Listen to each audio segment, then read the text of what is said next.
we're just really happy for our team, fighting all year and having a chance to not check scores and just take care of business, win a couple games this weekend. And, uh, obviously we knew tonight that if Tennessee lost a game, that if we won one more, we win it. And it was a great game, really was. It started out, it looked like it was going to get a little bit crazy. They got a big 2-out hit in the first and took the lead. And got to give credit to Bolden, though. He really settled in and gave us I think that's 4 innings, and held down a pretty good lineup, a powerful lineup. And just what a great job by our bullpen. Threw up a lot of zeros there, I guess, all the way from the 3rd through the 9th, and gave us a chance to get back in it. But what can you say about, Robert Moore, 2 out, 2 strike, foul ball, then he hits a home run and ties it up. And, our plan was if we got tied there, the inning before, if we took the lead, we're going to bring Kevin in for the 8th. When we got to the bottom of the 9th, to the top of the 9th, if we would just tie it, we were going to bring him in, and we did score that run in the 8th. And so that's why we brought Kevin in. And then obviously Opitz put a great swing on a low fastball, and he just hammered it, and it shot to the gap, and center fielder slipped, and it gave him an extra base. And it was just a great finish to a really good run of SEC weekends, and just really proud of the team. Hutch? Yeah, Dave, could you go into the decision to pinch hit with Welch there, and also what did you think of his at bat? I thought he had a great at bat. He took a couple pitches and got ahead 2-0, and then I think it went to 3-0. And honestly, I was saying I probably ought to just give him the green light, give him the hit sign. He looked at me, and I didn't give it to him. And then he threw a good strike. I don't know if it was down the middle or away, and I was kind of frustrated with myself for not letting him swing. And then he fouls off a pitch, and it goes to 3-2. And I didn't know if they were really going to go after him there. I thought they might come with a slider down and away, try to get him to chase, because they had a base open. Obviously, his run didn't meet a whole lot, and they threw a fastball down the middle away, and he didn't try to pull. He stayed on and hammered it at right center, obviously. And right when it left the bat, we knew the game was over. Just a great at bat. And then also, what did you think of the job Monk did after coming in when he did and settling and giving, I think, 3 innings? He did a great job. Honestly, we were going to send him back out possibly until we scored, but he came and he told us he was kind of done. And, 3 innings for him is probably about what he does, 40 pitches, and he was really good while he was out there. And I know we struck out a lot of their guys the second half of that game, and that's always good on a wet field and late at night like that, because it's hard to field and ball slips. And but he was as good as he's been. Nate? Yeah, Dave, any early diagnosis on Paulette and just his injury and what his We future? don't know yet. At first it didn't look real good. We feel a little bit better about it now since it's been looked at just a little bit, but we won't know anything until probably Monday. Get it looked at, maybe tomorrow. We'll see how quick we can get him in to get an MRI or whatever we need. But I think it's feeling a little bit better from what I was just told a little while ago. And just following up on Monk, just to be thrown in, with really no preparation, just on that aspect, what do you feel about his performance? You talking about Monk? Yeah, I mean, coming in with an injured, having to come in with an injury. We did have him getting ready down there, so we were maybe a hitter or 2 away. Hopefully, we were going to get through that inning and then start him up the next inning, but obviously that didn't happen. So he was already, getting ready. He was on the mound, starting to throw, but obviously we didn't think we were going to have to bring him in that quick. So. Good for him. He came in, it didn't phase him, and he came in throwing strikes. And finally, winning your first overall SEC title, where you won it all without sharing it with anybody. Yeah, it's great. They're really hard to get. So many things have to happen over a 30-game season to have that opportunity. And we've just played really well every weekend. Some better than others, but always just enough. And we put together some really good really good ball games to clinch series. And, I even told the coaches a minute ago, I said, you remember the very first SEC game of the year this year? I think we got beat 16-2.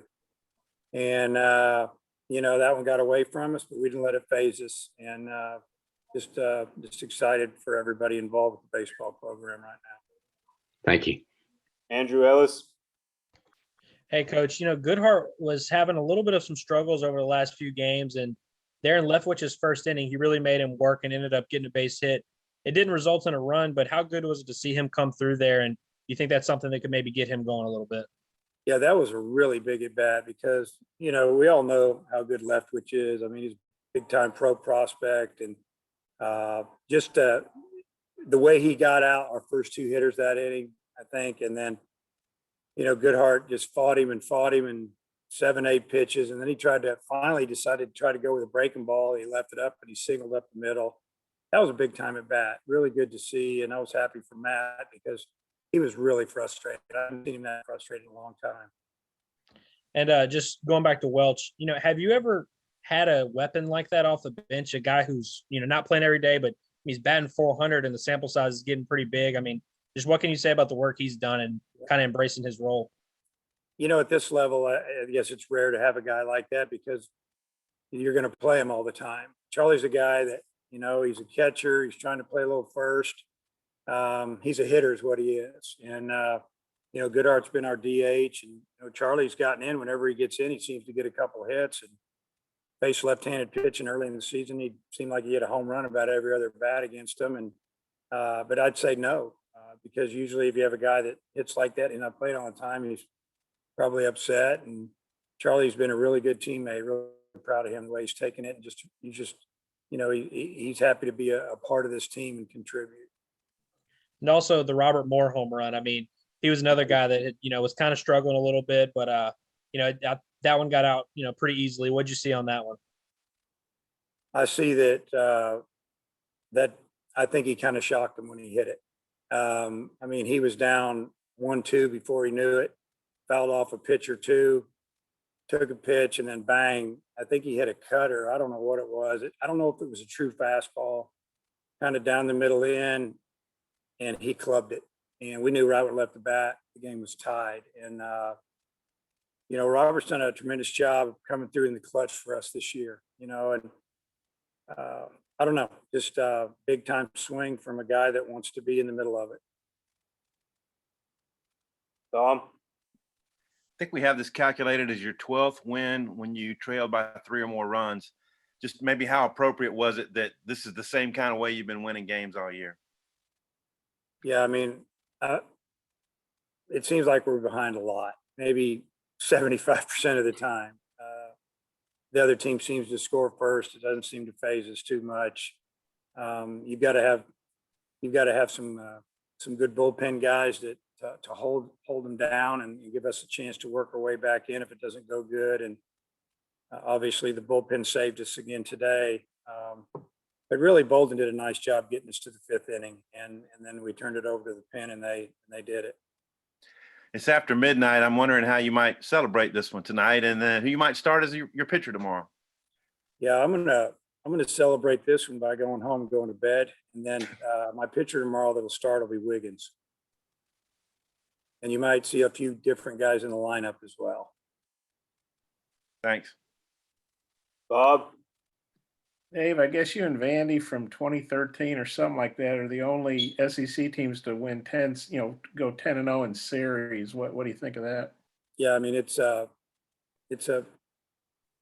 obviously it's very hard to do. It's only been done a couple of times since the league has grown, and you don't expect it. You just expect that maybe one weekend's not going to go your way.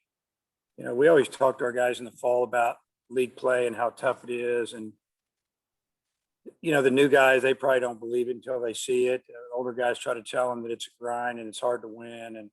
And we always tell them, hey, if you're having a bad weekend, don't get swept. If you have a chance to sweep, find a way to win that 3rd game, because it's really hard to do, and win every series you can when you get the opportunity. And I think our guys, they did a great job this year, obviously. one more game and we can move on to the tournament. But what an accomplishment by this team. Does Cops get tomorrow off? Yeah, he may get more than tomorrow off. So we'll discuss that later. Okay, thanks, Dave. Congrats. Matt, It had been 17 years since your last SEC championship. You won a few in your early years of your career. Does the time between championships give you a different perspective on this one? Well, the championships have really just been our division. We've won that 3 years in a row now. But winning the overall, I mean, we tied with Georgia in 2004. That's when there were 12 teams in the league. We were picked 11th overall. We were picked 6th in the West. And all we did was find a way to win every weekend. This team reminds me of that team a little bit. This team's probably a little bit more talented, obviously, but it's got the same grit and they just kind of show up and get it done. But yeah, the perspective would be that it's really hard. And if you look around, it's pretty spread out. Florida got them a few and Vandy got them a few, but other than that, it's been spread out pretty good because the league is so good.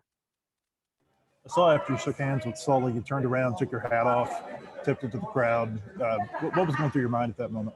Just thanking him for showing up and being loud. I mean, we hadn't experienced what we experienced tonight and last night, for really a couple of years. And it was fun. Even, Kevin O'Sullivan and I were talking before the game. He said, man, your crowd was awesome last night. And I said, yeah, that's the best it's been since 19. And I said, you're probably going to get more of it tonight and probably more. And they were. And then you may have touched on this, and I'm sorry if you did, but to win a championship in the year of COVID and all the issues that have come along with that, I wonder how meaningful is that to you? I think it's, I mean, they're all meaningful. I guess the thing that I think about every now and then is that maybe we got our group figured out earlier than some of the other teams. We got them going early. I mean, they right out of the chute, man, they were ready to go.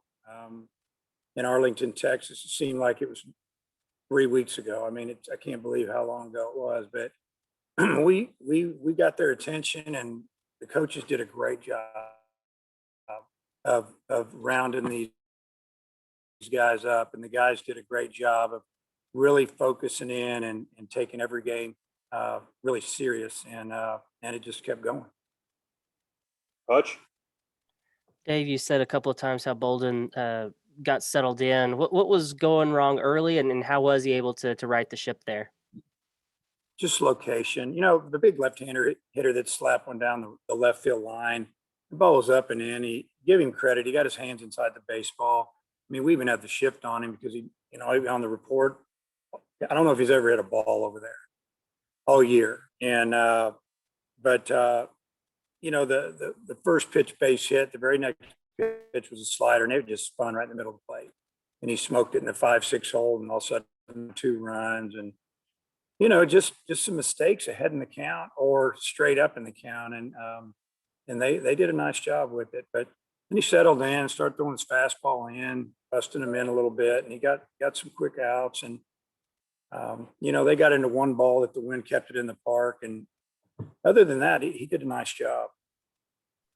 And was the plan Randy, kind of was the plan kind of all along to start Wiggins tomorrow, or did maybe winning tonight give you some freedom to give him a The start plan on the was to weekend? start Lockhart tomorrow. See, I gave you some good info there. Randy, final question, please. David, seemed like when Kevin came on that he wasn't as sharp, but then he hit the batter. He was called out on strikes. It seemed to energize Kevin. It did, and that's good. That's exactly what we thought. It's like it got him going. It got him loose. I don't think he had quite enough time to get as ready as we would have really wanted him to. But we scored quick with 2 outs and 2 strikes, and we had to get him ready on like one hitter. So I think that got his blood pumping pretty good. And since that was the 3rd strike, that batter had 2 strikes, and when he stuck his elbow out there, that made it strike 3. That's a rule that kicked into gear not too long ago, but it was the right call. I know they were upset over there, but that's what we saw on our side. And then in the replay, I think it showed it as well. Yeah, I don't think the next six straight pitches, they touched any of those balls. So I think they were all either swing and miss or check swing and misses. Yeah, he really threw well after that. One final question. Did you even contemplate when Opitz was at third to maybe go with the squeeze? Well, the first baseman was standing about halfway up the first base line. And obviously, I'd love to do it, but we're not a big squeezing team. We haven't done it once this year, maybe the last couple of years. We do safety squeeze a little bit, but when the infield's like that, next thing you know, you only got two outfielders. You got to just put the barrel on the ball somehow. And so I guess to answer your question, no. Thanks, Dave. Yep. Appreciate the time, Coach. Okay. See you guys.